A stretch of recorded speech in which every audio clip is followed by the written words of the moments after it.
Due to the unfortunate order of events that have transpired, I have reached a conclusion that I must sell my recently purchased Factor Ostro VAM. Something I'm not very happy about, but I will talk specifically about the problems I am having.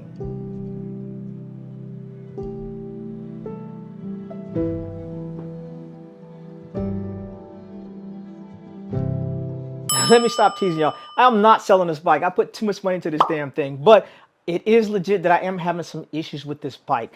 This video may sound kind of negative, and I don't want to turn people off from this. I'm just talking to you about some things that are going on with me, with the VAM, and these may be some things to consider before purchasing, right? A lot of the issues I'm having with the bike is in the front of the bike, right? And when I say the front, it's really just like the wheelbase, the bar stem system, and kind of like the reach of SRAM. Now, a lot of this stuff could have been remedied if I probably would have went a different direction. A lot of times when people are purchasing things, it's kind of like, what is the package, right? What is the frame? What is the bar? What is the group set? What is the wheel set? And the package can have an effect on the outcome of the bike that you're riding. And the package that I chose is completely different from anything else that I've ridden before. And some of the parts of the package I'm not getting along with, right? So right off, talking about the black ink Aerobar and stem.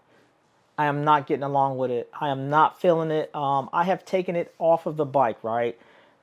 I think the black ink Aerobar is the best looking, aesthetically pleasing bar on the market. I've been talking about this bar for freaking forever. Y'all know I really, really, really wanted this bar, right?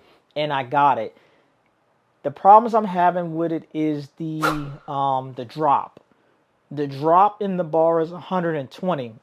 And that 120 is more compact.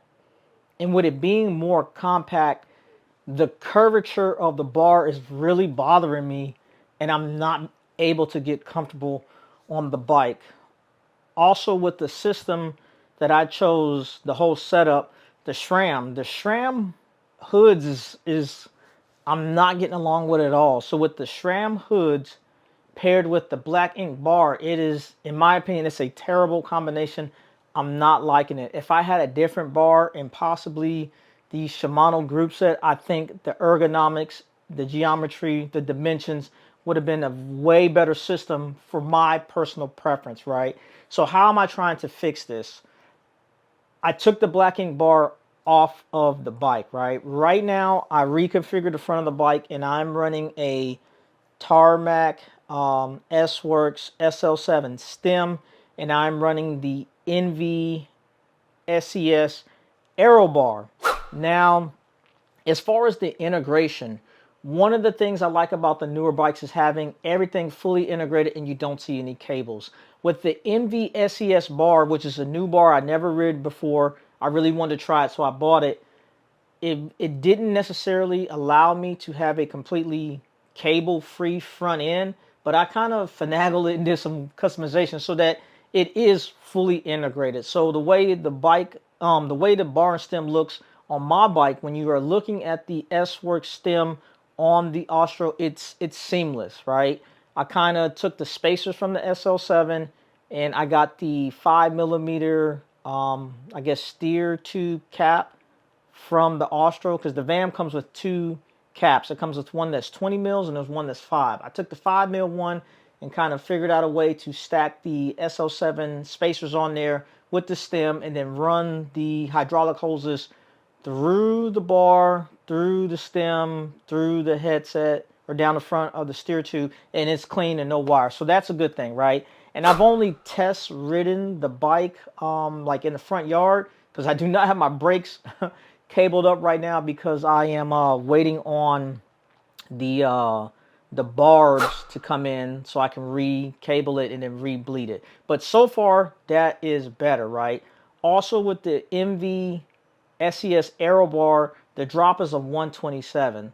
So from the 127, going to the 127 from the 120, the curvature of the drops is way better and it's what I'm used to. Usually I ride a bar that's 125 drop. So the 125 or 127 is perfect, right? I still have a crazy flare because the Enve SES bars flare crazy, right? I want to say the hoods are a 39 and then the drops is a 44, and I really, really like that, right? I did like the flare of the black ink bar, but like I said, just that compact, that 120 drop, I wasn't getting along with it, and the curvature was so bad because no matter where I would place my hands on the bar, it wasn't comfortable. It was kind of like a different type of tension that I didn't like. And one of the things that was really, really bothering me was whenever I would get out the saddle and do some sprints, I usually grab the bars as at the highest point to where the shifter connects, right? When I would do that on the black ink Aerobar, when I get out the saddle, the bar was hitting my wrist, or my wrist was hitting the bar. And it was like, man, the first couple of times I was like, damn, that's crazy, right? So then I would have to move my hands further down the bars so that way when I'm out the saddle sprinting, my wrists wouldn't hit the bar. Now, that doesn't sound like an issue, but it's kind of one of them things like, for those of you who follow the channel, I do a lot of shooting, right? And shooting should be natural. When you pull your gun out the holster, it should just lay there and you should just be able to shoot. Any type of minor correction kind of slows you down, and it's not efficient. It's not the best. It's not the best series of mechanics to get the type of shot that you want. And that's kind of how I felt with the bars. When I go into the sprint, I should be able to subconsciously just grab the bar and just sprint. That's what I'm used to. But with the black ink bar, I had to remind myself every time, hey, you got to go lower. Hey, you got to go lower. Hey, you got to go lower. And that was really pissing me off. And then also, when I'm out the saddle and I'm sprinting in the lower position, now I can't reach the levers, right? So before, when I'm in the drop sprinting, I can still hit the brakes and I can shift. On the black ink bars coming down lower, I cannot hit the brakes and I cannot shift. And that's an issue. I was not feeling that, right? So I had to change the bars, right? That was a big thing. Also with the SRAM hoods, the SRAM hoods is almost like a 90-degree angle, bro. It just kind of goes out and then it goes up. So trying to find a good position, if I put the hood flat, it was like the reach was too much. And then I would hit this hard 90-degree angle, and I'm trying to get my hand to sit in there, and it was just, I wasn't feeling that. With Shimano, it was kind of more gradual, and I'm used to just kind of placing my hand right here. So when I adjust the SRAM hood to kind of get that angle, it's almost like my hand is down. It's like I'm tilted down when I'm grabbing the bars, and I'm not liking that. And then if I shift the lever kind of up more to kind of have it more gradual here, then it's almost like it kind of reminds me like the GRX, like the way the hoods are, it kind of goes back. So I don't know. I really wasn't getting along with it, right? Right now, I have them at a decent angle. The shifters on the new Enve Aero SES bar. And like I said, I kind of only been test fitting it, and it feels a little bit better. I definitely got to go ride it. But if I go out and I'm riding and it's still not comfortable, then I got to get rid of the SRAM and go Shimano. That's the only other remedy to that. Another issue that I was having with the bike was the bike, it sits me a lot more forward for some reason. I guess it's just a different type of geometry. And the Factor Ostro VAM, in my opinion, it's a race inspired type of bike. That's kind of like the seating position it has. So I had a 25 offset saddle, and I was kind of almost at the front of the saddle. When my saddle was mounted to the seat post, it's almost at the front because it's so far back. Or which one was it? Because it's almost at the back of the saddle because of the dang on the setback. So with the 25 setback, my clamps when it clamps the rails of the seat, it's almost at the very, very rear. So I changed the seat post out to a 0 offset. So now when my saddle is on the seat post, it's almost in the middle, and that's so much better. So between figuring out the right offset for the saddle position for the seat post, and then the bar and stem, those were the big issues, right? Now, another thing that I will not be able to change, that it's taken me a while to get used to. When I say a while, I don't know how many man hours I have working on the bike. Probably, man, probably a day or two worth of man hours just messing with stuff. But I have 200 miles on the bike, so I got some good saddle time in there to kind of see what things are feeling like, right? The VAM has a short wheelbase. This is the shortest wheelbase that I ever ridden. And the shorter wheelbase, it's just different. It's definitely something for me to get used to. It's definitely something I can't change. And it's just a different type of characteristic when you're riding the bike. With the short wheelbase, what I'm feeling from the bike is immediate response. If the bike is very decisive, right? If I say go this way, the bike will go. You barely got to touch the bar and it will go. For my riding style and my purpose, I don't need handling that's that sharp. With the longer wheelbase, when I'm riding, let's say I am in the drops and like I take my hand off of the bar and I'm kind of like reaching in my jersey trying to grab something. If I kind of push the bar, the bike would just normally just kind of turn. Bikes with longer wheelbase, like when I was riding my Bianchi or my Trek Amanda. But with the VAM, same thing. If I take a hand off the bar and reach my jersey and I push, I have to be mindful because if I push too much, the bike will turn. And I really gotta be more focused when I'm riding that bike, right? Another thing that felt different with the shorter wheelbase, when I come out of the saddle and I'm sprinting, the bike feels just a little bit twitchy because the wheelbase is so short. When I am out the saddle, I'm in the drops, I'm kind of more over the front of the bike, and it's like, let's say sometimes I got some rolling turns where you kind of come into a turn and it's kind of like a roller, and I might be going up a hill and turning, so I'm kind of rocking the bike, leaning at the same time, and I'm out the saddle. When I'm doing that, I really have to pay attention to the front of the bike, because when I'm out the saddle and I'm putting power down, I'm in a turn, I'm leaning, and I'm going. If I'm not too careful, if I lean too much, the bike will turn. It almost feels like the bars want to turn, and it's just different. It's just kind of twitchy. I'm used to the bike. I'm used to riding bikes with a longer wheelbase because, like I said, when I'm on my Trek or something, I'm in the same type of turn. It's kind of like a rolling turn. I'm kind of coming into something. I'm out the saddle. I'm leaning the bike. I'm rocking the bike. I never have to worry about the front end kind of being a little squirrely because I got more wheelbase, right? And I mean, there's really no way to change that. Now, when I looked at the geometry of the VAM, let's say you are riding a Tarmac SL7, right? And that's the kind of race bike, or the LA Sprint. If you are riding those bikes and you like the way that handling is, the wheelbase on the Tarmac and the VAM are very similar. I think they may be off by like a millimeter or something like that. So if you are used to riding a Tarmac or an Alley or something like that, then coming to the VAM, it's going to be normal to you.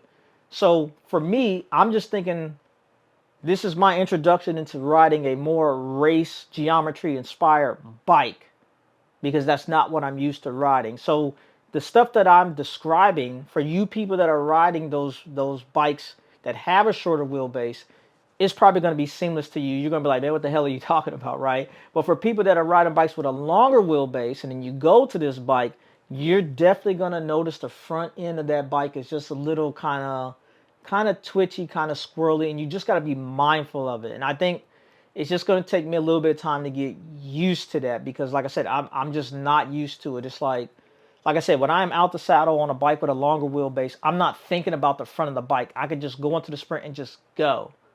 On the VAM, I have to be mindful of the front of the bike, because if I lean too much or turn too much or put too much torque on something, the bike will turn, and then, I'm going to crash, which I don't want to do. So those are the things that's really been interesting with the VAM so far. as far as other things, that's just it, man. And right now, I'm just talking about the negatives to kind of highlight on that, or the things of concern, just so people can kind of be mindful of that. I will make another video talking about more of the positives and a more in-depth ride review once I get some more miles on the bike and once I kind of get comfortable on the bike. Because right now, I cannot give the VAM an honest ride review because I haven't really been comfortable. And the reason why I haven't been comfortable, it's all the front end of the bike.